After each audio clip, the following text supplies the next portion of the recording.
As defined, a hero is a person who is admired or idealized for courage, outstanding achievements, or noble qualities.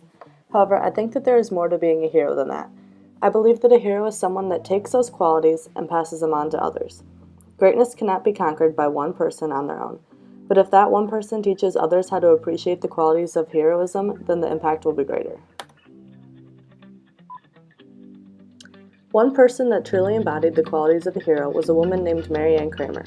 Mary Ann was the founder of a program that I was involved in during my junior and senior years of high school called Teen Leadership Corps. She started off as a teacher at a small school district near Sandusky, Ohio, where her program was cut because of funding problems. Despite the budget problems, Mary Ann was determined to continue inspiring young teens to become future leaders of the community. She started a nonprofit called Teen Leadership Corps that quickly spread to 26 school districts across Ohio and Indiana, and it continues to grow each year. The students and work involved in TLC can easily be recognized because of the infamous blue jackets that each student is given. Mary Ann Kramer was able to gain the following and support of many organizations such as Cedar Point, the Cleveland Cavaliers, Pepperidge Farms, the Cleveland Indians, Allstate, and many others that donated money, merchandise, and other things that helped TLC fulfill their goals. Teen Leadership Corps is built off of the principles of leading, serving, and inspiring the world. Mary Ann took her knowledge on how to be a good leader and turned it into a program with the curriculum that she was able to pass on to school districts.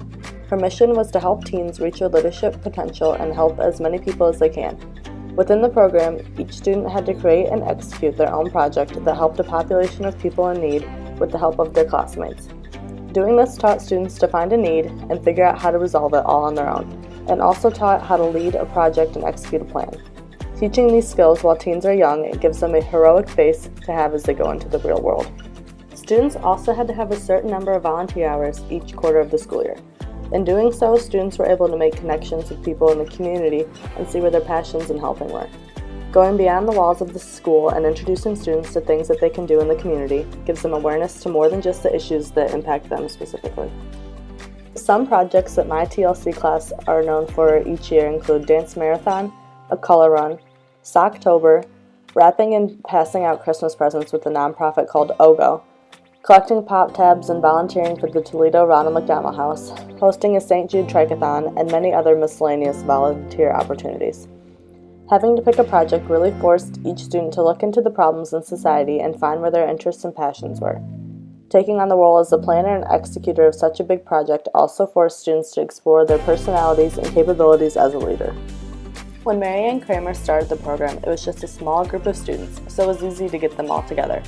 However, as the program spread to hundreds and hundreds of students, it wasn't such an easy task anymore. But it was part of her goal to get all of her students together and make it feel like a TLC family. So throughout the year, there are many events in which all of the teen leadership school districts meet together and the students get the chance to get to know each other, such as Student Conference, Kick It, and a day at Cedar Point. Student Conference is a day spent at the Norwalk High School auditorium where the students get to hear from a few amazing speakers that talk on how to be a great leader and what they can do to be a hero, despite being only a teenager in high school. On this day, students also get to split off into mixed groups and are assigned tasks to broaden their view on what a heroic leader is. Sadly, Mary Ann Kramer died from cancer in July of 2015. However, she didn't want her program to end. She spent her last days doing work for TLC on her laptop in the hospital. She was a very dedicated woman and wanted all of her students to have as much passion and dedication as she had. The program was taken over by a group of ladies that have helped the program to grow and follow the mission that Mary Ann Kramer built it around: leading, serving, and inspiring the world.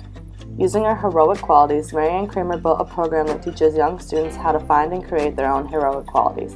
And Mary Ann was able to make it such a strong program that it was able to continue and grow even without her presence.